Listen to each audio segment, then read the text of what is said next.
what's your emergency?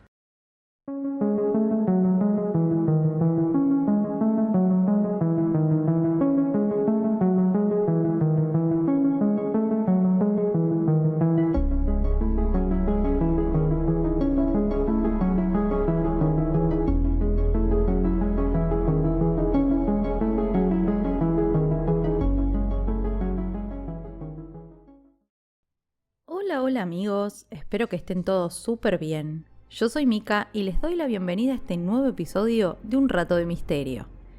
En el día de hoy les voy a contar la historia de Elmer McCurdy. Antes de empezar, los invito a seguir el podcast desde la plataforma que me estén escuchando, ya que eso ayuda un montón a que estos episodios sigan circulando y esta comunidad crezca cada día más.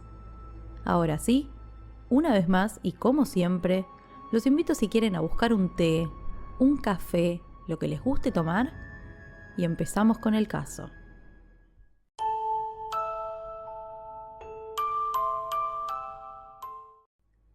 El 8 de diciembre de 1976, el equipo de un programa televisivo llamado The $6 Million Man reservó un parque de diversiones de California llamado The Pike para grabar ahí un episodio.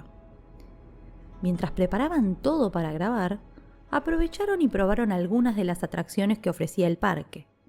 Entre ellas, entraron a Laugh in the Dark, una especie de recorrido que buscaba divertir a los turistas.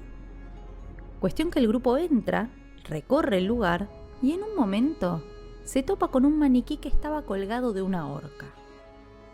Por algún motivo, uno de los productores intenta correr este maniquí, quizás para poder continuar con el recorrido, y termina rompiéndole el brazo por error.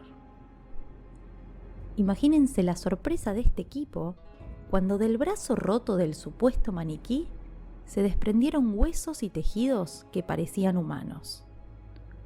Bueno, no parecían, eran humanos. Inmediatamente se dio aviso a la policía y se llevaron el cuerpo para hacer una autopsia.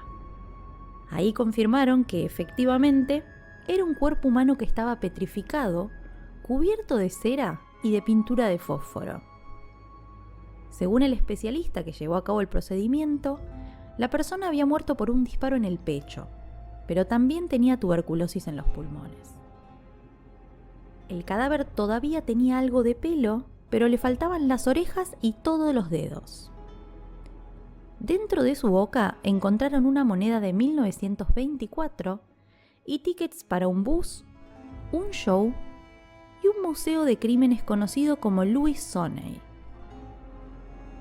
Con esa información, los investigadores se contactaron con el museo y ahí lograron dar con la identidad de la víctima. Se trataba de Elmer McCurdy. Ahora que sabían quién era, restaba esperar a que alguien reclamara ese cuerpo, pero lamentablemente eso no sucedió. Eventualmente, el cuerpo fue enterrado en el cementerio Summit View y el ataúd fue tapado con una gran capa de cemento para evitar que volvieran a robarlo. Bien, les acabo de contar el final de la historia de Elmer, pero me imagino que muchos de ustedes estarán preguntando cómo es que llegó hasta ahí. Y déjenme decirles que por suerte, en esta oportunidad sí tengo una respuesta para darles. Así que vamos a repasar la vida de este hombre para poder entender cómo llegó a ser exhibido en The Pike. Elmer McCurdy nació en enero de 1880 en Maine. Su madre, que se llamaba Sadie, solo tenía 17 años, y de su padre no se sabe absolutamente nada. En aquel momento, Elmer fue considerado un hijo ilegítimo, lo cual se consideraba una vergüenza, y es por eso que George, el hermano de Sadie, adoptó al niño con su esposa en un intento de ahorrarle problemas a su hermana. Cuestión que Elmer vive los primeros 10 años de su vida con sus padres adoptivos, pero para 1890, George fallece de tuberculosis. Ahí es que Sadie y Helen, su cuñada, se mudan con el niño y le cuentan la verdad sobre su identidad. Esta revelación le cayó muy mal a Elmer, al punto en que cambió su personalidad por completo empezó a abusar del alcohol y a meterse en problemas de manera frecuente. Ya en su adolescencia, Elmer se mudó otra vez a Maine para vivir con su abuelo y consiguió trabajo como plomero. De a poquito las cosas se fueron acomodando, pero lamentablemente su vida volvería a dar un giro para peor. Para 1898 fue despedido del trabajo por la crisis económica y 2 años después perdió a su madre y a su abuelo por distintas enfermedades. A partir de estos fallecimientos, Elmer abandona Maine y empieza a trasladarse por distintos estados, consiguiendo trabajos como plomero y como minero.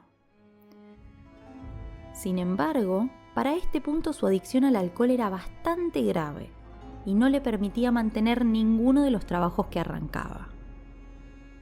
Para el año 1907 se unió al ejército y aprendió a usar nitroglicerina como un explosivo para demoler. Un detalle que parece poco importante, pero se va a volver más importante en un ratito. 3 años después, Elmer es dado de baja del ejército por razones que desconocemos y se muda a Kansas, donde comienza su vida criminal junto a uno de sus ex compañeros del ejército. Para noviembre del mismo año, Elmer es detenido por posesión de elementos de robo, entre ellos sierras, pólvora, embudos para nitroglicerina y bolsas de dinero. Ellos negaron las acusaciones por completo, diciendo que los elementos que tenían en su poder eran en realidad para armar una ametralladora, y lograron convencer al juez. Pero como se estarán imaginando, lo que dijeron era mentira, y de hecho, apenas Elmer fue liberado, empezó una seguidilla de robos a trenes y bancos que en general no le salían para nada bien. ¿Por qué no le salían bien? Bueno, en parte por la forma que tenía de manejarse y además porque usaba la nitroglicerina pero no lograba hacerla funcionar. Por ejemplo, para 1911, Elmer se juntó con otros 3 ladrones para robar un tren que supuestamente llevaba una caja fuerte con $4.000. Los rumores eran ciertos. El problema es que al intentar abrir esta caja con nitroglicerina, Elmer puso demasiado producto e hizo explotar todo, perdiendo prácticamente todo el botín. Algo similar pasó a los pocos meses en un banco de Kansas, donde Elmer voló la puerta de una bóveda y destruyó todo el lugar. Y después intentó abrir la caja fuerte, también con nitroglicerina, pero no puso lo suficiente y no funcionó.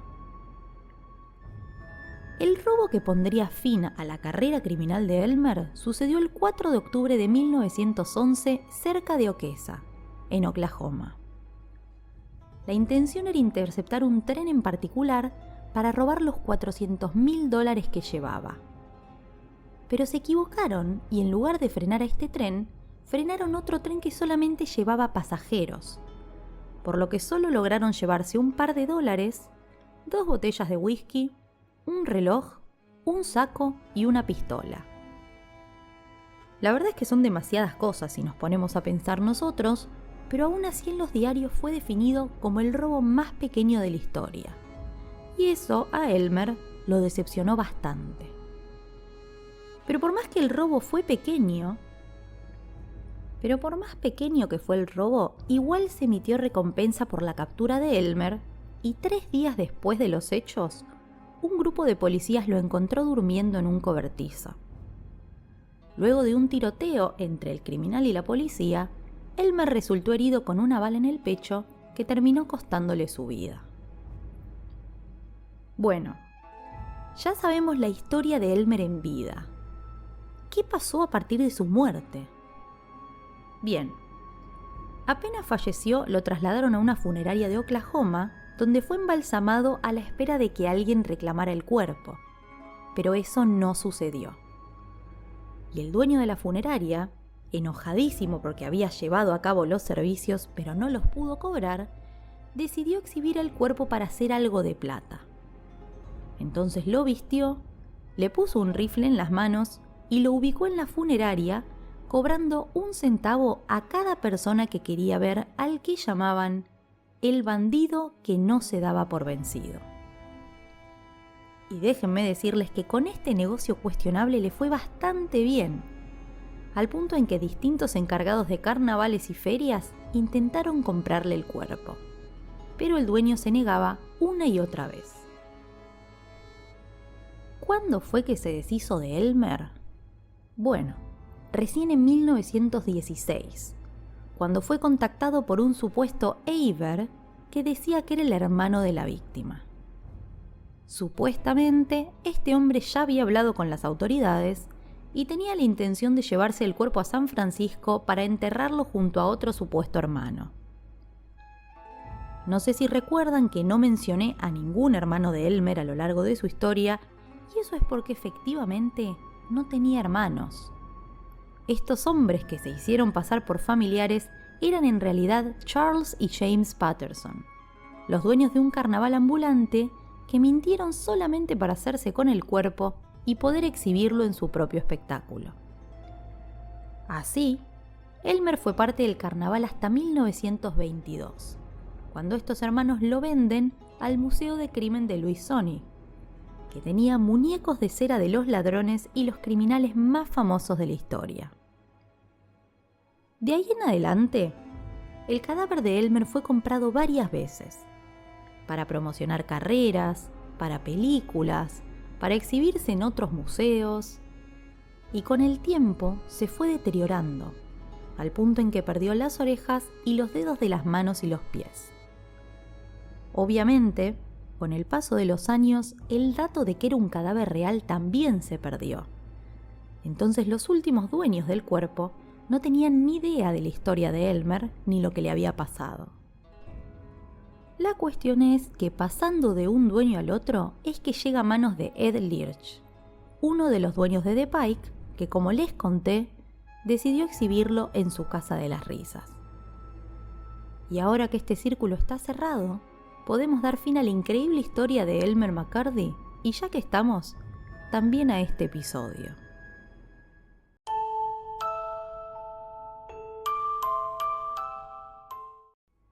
Espero que les haya gustado este nuevo episodio del podcast y les agradezco por haber llegado hasta acá. Si quieren, pueden apoyar esta producción desde cafecito.app/Un Rato de Misterio y también suscribiéndose, dando like o compartiendo su episodio preferido con otras personas. Queridos amigos, eso ha sido todo por hoy. Les mando un beso grande y los despido. Hasta el próximo episodio.